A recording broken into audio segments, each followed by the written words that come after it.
Welcome to another session of Virtual Symposium 2020. My name is Jim Kaler, and I'm delighted to have a very special guest on today. But before we get started, let's once again tip our hat to the MSA class of 2020, who on this day would have been putting on Symposium on campus. And when they found out about Symposium being canceled in COVID-19, that was not going to stop them. And they said, let's go virtual. Let's do a virtual symposium.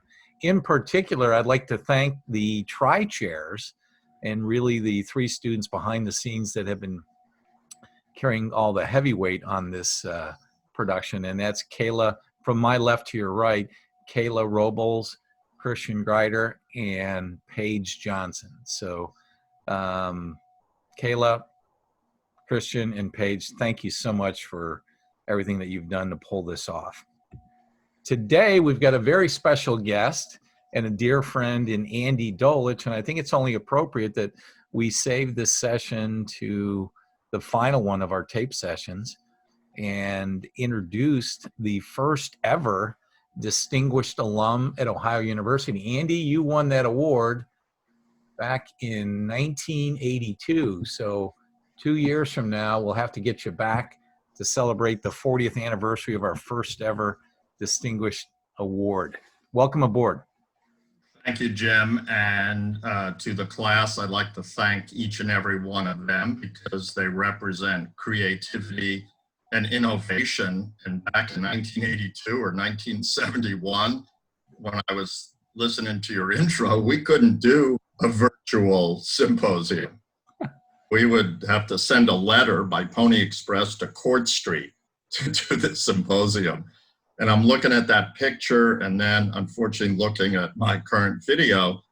Just for the audience, I want them to know that that was a picture that they see next to the A's logo. That was me a week before the World Health Organization declared COVID-19 a pandemic. All right, Andy. So let's go ahead and get started. You and I have worked up some slides and questions, but the one that I want to start out with is really when you hear the word Ohio University, what's your first thought?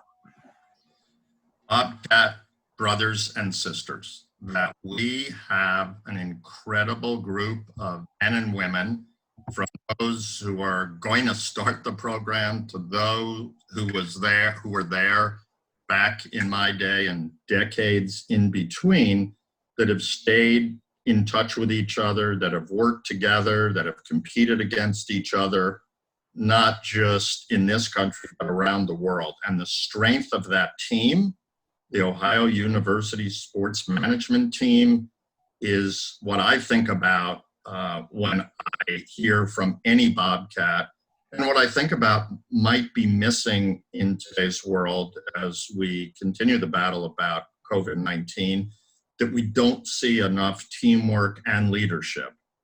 I would say, without being too boastful, if you took an all-star team of OU grads and put them on the front lines, they could figure out some solutions here. And they do it in a leadership, teamwork-oriented manner because that's what they have in their DNA and always will.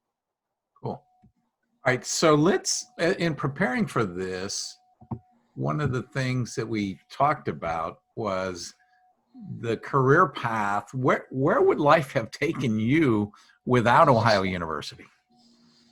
First and foremost, I'm glad that Ohio University existed, and nobody can ever predict their life. I would have been, I think, a mid-level comedian in some off-the-road place like Laughlin, Nevada, still trying to break through, or maybe a rabbi in a small community in the northeast quadrant of the United States.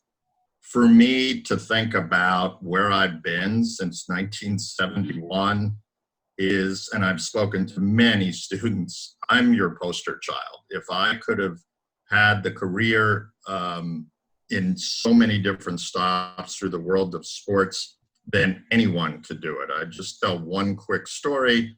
I have 3 adult children. At one time, they were all in sports. My son Corey is the business executive for the Portland Timbers and Thorns. My daughter Karen was in the NBA and the Yankees. She's now in another business. And my daughter Lindsay wrote for ESPN, the magazine, and she now teaches at Stanford. When Karen and Lindsay were sophomores in college, I said, well, ladies, your mother and I are spending a ton of money educating you. What are you thinking about? Karen was a business major, Lindsay was a lit major, and Karen, the mouthier of the 2 identical twins, said, well, let me see if I get this straight. Dad, you've given us a great life. Our brother is doing pretty well. He was working for the AAA team in Sacramento. That proves to me and Lindsay that any moron can succeed in this business. So we're going into sports. And without OU, I wouldn't have had the adventures. And most importantly, I wouldn't have had the incredible friendships that continue to this day without Ohio University. All right, let's shift gears if we could. You are one of the pioneers in this program, going back to 71, 72. What was that aha moment when you thought, you know what, this might just work? So I think I was sitting in Dr. Wilkinson's class, Owen, right? In, I don't know, tests and measurements, whatever the hell that was, hadn't the slightest clue. Daydreaming and watching the baseball team take infield practice. And there was a guy who I knew, pretty terrific athlete named Michael Schmidt. And Schmidt was an incredible all-around athlete, but made his name a little bit more significantly in baseball. And I was watching him, and I went, you know what? That guy's pretty damn good. I'd seen him play basketball in intramurals, and I said, someday Schmidt may be a decent minor league baseball player, and someday I might have a job working in the NBA. Well, not to put myself in Mike Schmidt's class, but he became one of the greatest third basemen in the modern era in Major League Baseball. And, I got to work in the big 4 major sports leagues. That was my aha moment. Well, in our industry, you are a Hall of Famer, so you're being way too modest. Let's shift gears, if we might, and talk a little bit about Dr. Mason. Much is said of Peter O'Malley and Doc Higgins for the great job he's done, but sometimes we forget about the role that Dr. Mason had with getting our program going. We have been so lucky to have a number of Yodas and Yoda-S's. I don't know what a female Yoda is a Yoda-S. If not, we just named it. But we have had a number of leaders, educators, administrators, who basically grew the program so that us, the student body, could end up supporting families, running teams and organizations all over the world. And, the backstory that I heard, Dr. Mason was a student at Columbia of Dr. Brownell's, who was a friend of Walter O'Malley's. And they were talking about the program in the early 50s. O'Malley was a futurist. He said, there's going to be a big business and it's going to be called sports. And people said, what are you talking about? Sports? It's a team, a manager, somebody spitting in a cup with tobacco juice, that's it.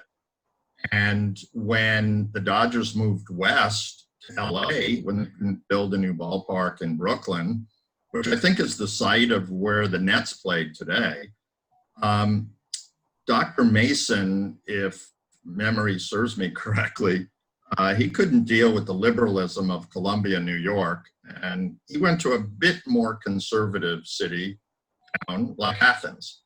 And when he got there, he spoke to the university administrators about his friendship with Walter O'Malley. And one thing led to another, and voila, the greatest sports management program on the face of the earth was created in Athens. And Dr. James Mason, not the actor, but the educator,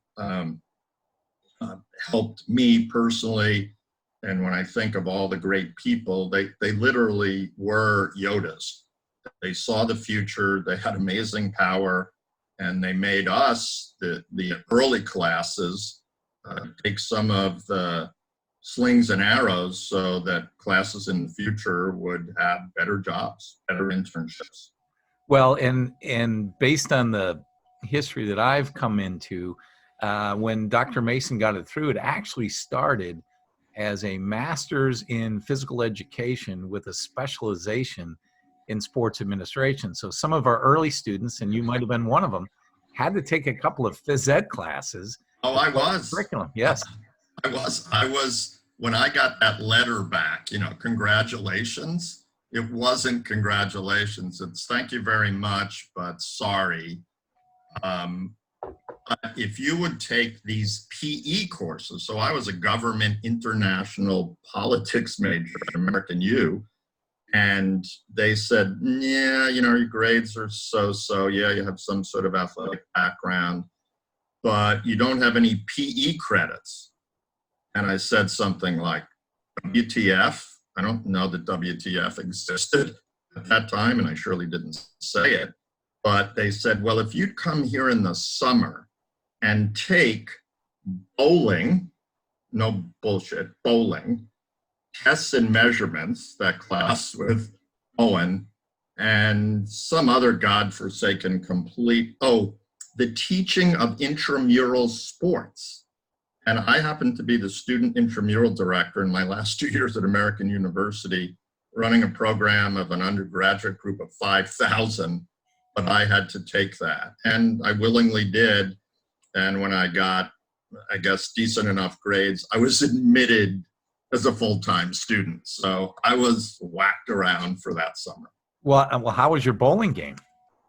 I was a pretty good bowler. I wasted a lot of my parents' money at the Green Acres Bowl in Valley Stream, Long Island. And I had a friend who was a ringer, the late Kenny Seelig, who literally had a 200 average. And we were kind of two skinny high school kids. We grew up in a mixed sort of Italian, Irish, Jewish community. And I guess we hustled for a few bucks. Kenny could kill. And I was, I probably had like a 165 average. I was okay. Right.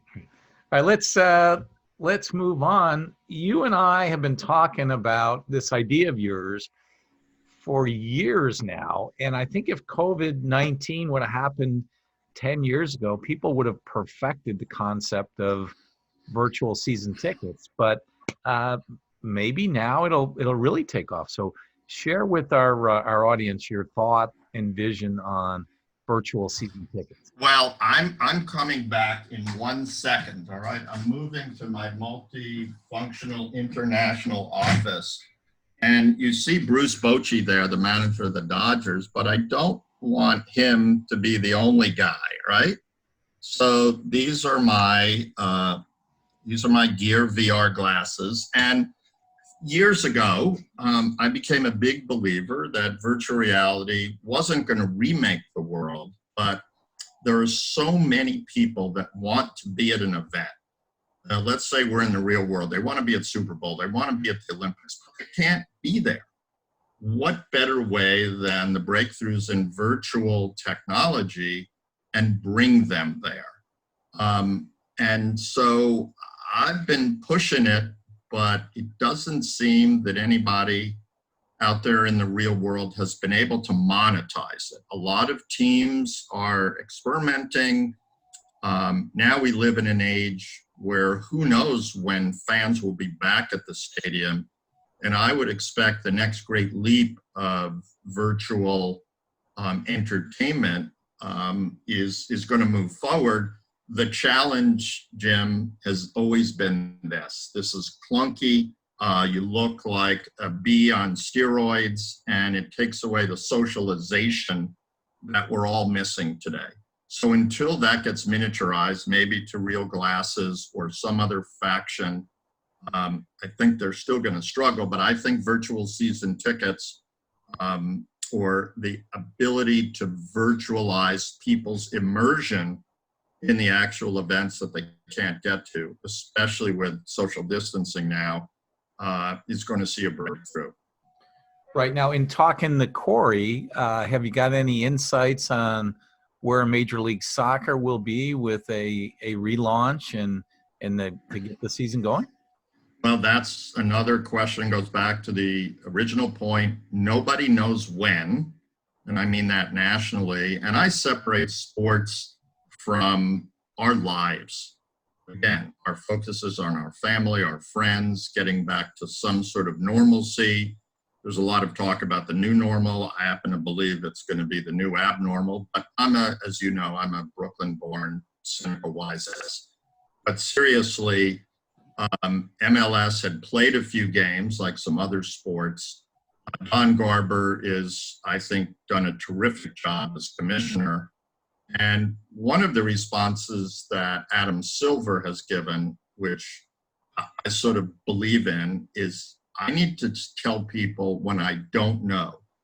And if you look at all the different plans that Major League Baseball's talked about, the recent NFL draft, when they might open, and what has been knocked down in the interim, whether it's March Madness, spring sports, the Olympics, major golf tournaments, Wimbledon, it's best to say I don't know if you don't know.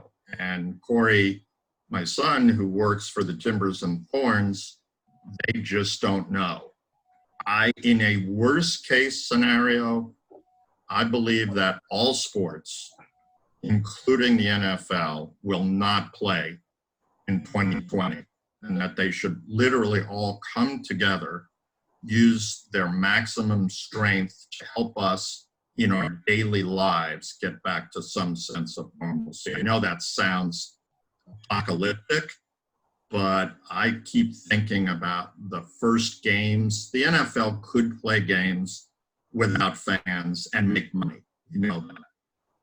But I think one of the great unanswered questions is how the players will perform without the incredible oxygen of fans in venues from Little League to high school to college to the pros.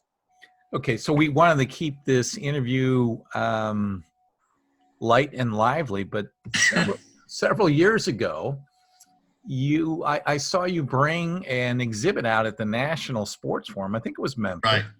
And it had something to do with this thing called IAF. So I don't know. I'll send it to the group and maybe you can put it in here as a video, but just as a bit of a preview, IAF 3000 sounds very cerebral, but it's me, so it's not all that cerebral. IAF stands for Inflate a Fan. 3000, why, who knows? But Inflate a Fan, part of Project SRO, standing room only. And talk about today's need. This is an actual stadium chair that we created at the Memphis Grizzlies when I was there, probably in 2004, with a guy named Pat Stage who works for the Panthers right now. And you had a garage door opener, you hit it, and an actual inflated fan comes out of the seat. The seat folds down, the fan comes out of the seat, there's little jets, and the fan claps his hands. You could put them, men and women, in all different types of team gear. And if we get to the point that no fans are going to be back in a lot of sports in 2020, I'm always looking for my next royalty check. And I think IAF 3000 can hit it. And I know Rakuten, however it's pronounced, is doing some robotic fans in Taiwan for baseball and basketball.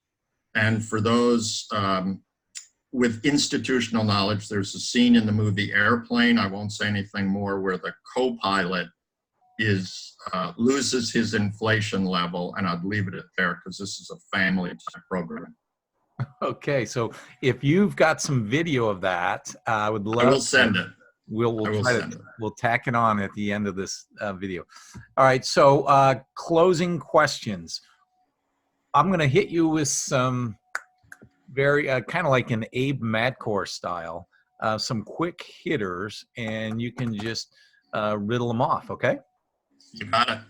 So we had this Q&A, you and I, recently in Atlanta, but you've worked in every sport. Favorite sport? Basketball, I still play. I sneak out in the afternoons, and what goes right through my heart is to see all the community playgrounds with either the rims taken off or the nets tied off. I found a secret court in my community. I sneak in there every afternoon to shoot for a half an hour, 45 minutes. That's my exercise. I still play when there were open gyms. And I just love the sport and how it's grown internationally. All right. Best sporting event that you've attended but did not have to work? The Women's World Cup Championship at the Rose Bowl, right? When Brandy made a lot of money in sports bras. And I brought my identical twin daughters who played college soccer. They were little guys at that time. That was one of the most spectacular events I've ever seen. And I was also in Vancouver for the US-Canada gold medal hockey game. That was bitchin', which at that time you could say bitchin' doesn't exist anymore. That's how. Okay, where you lived when you were a student at Ohio University, and any memories of the town of Athens? The East Green, the West Green, the North Green, some green near railroad tracks. Which green would that be? I don't know. Maybe south. I also lived in Bromley. Does Bromley still exist? Sure does. It was a college Okay. inn at one time. So I lived in Bromley, then I lived down at the Green. I just love the small town feel of Athens. Highlights being pinned down by the National Guard next to Mike Schmidt. The fraternity house that Schmidt was in was next to Bromley. We didn't know each other well, but we sort of knew each other like, hey, because of being in the gym. When school closed because of Kent State, and also developed a long-standing friendship with Bill Brown, who was a great star on the basketball team, and then a great coach at Cal, PA, in Pennsylvania. And you know, we got together through basketball. But I love, again, the fact that Athens, you know, is a community that everybody could spend time chatting with you, and people got along really well. Although when I took my first drive through Appalachia from Long Island, I went, Andy, you ain't in Long Island anymore. But again, getting in, graduating from the program, meeting the people that I did then and through the years, changed my life and changed my family's life for the better. Okay, last question. One piece of advice for both the on-campus MSA class of 2020 and our professional MSA class of 2020. One piece of advice as they get ready to take that next step in their journey. Get comfortable being uncomfortable. Become comfortable being uncomfortable. The techniques, the capabilities that the students have today is so far improved from whatever the group before them. But no, don't be too cool for school. Put yourself in situations where you're going to fail, where you're not going to do something that you know 100%. Go out and get some kicks in the ankles, and you'll be much better off. Get comfortable being uncomfortable. Okay, and then one last request, if I may. You were the first ever distinguished alum going back to 1982. If you'd like to send a message out to Emilio Collins, who is this year's recipient, what would you like to share with him? Emilio, I don't know if I've sent it yet, but I will. I will send you the secret decoder ring and how we address each other in the medieval language of Hocking, the Hocking tribe, so that you can feel that you're fully embraced by other distinguished alumni. And literally, without being a wise ass, it is an honor that I cherish, knowing those that have won it since then, those that will win it in the future. as we continue to be numero uno. Cool. Andy, I cannot thank you enough for taking time out to be part of our first ever virtual symposium, and we look forward to seeing you soon, and maybe we'll get you back on campus in 2022, which will be the 40th anniversary of you being named our first ever distinguished alum. So thank you so much. Well, I would consider that an honor. I would just say to everybody in the program, stay safe, and more importantly, stay sane, and realize that the responsibility of getting us to a better place rests on your brains and your shoulders. So go get it. Thanks, Andy. Thank you, Jim. That wraps up today's session with Andy Dolich, and we're looking forward, because we're only hours away from going live with Virtual Symposium 2020. Thanks.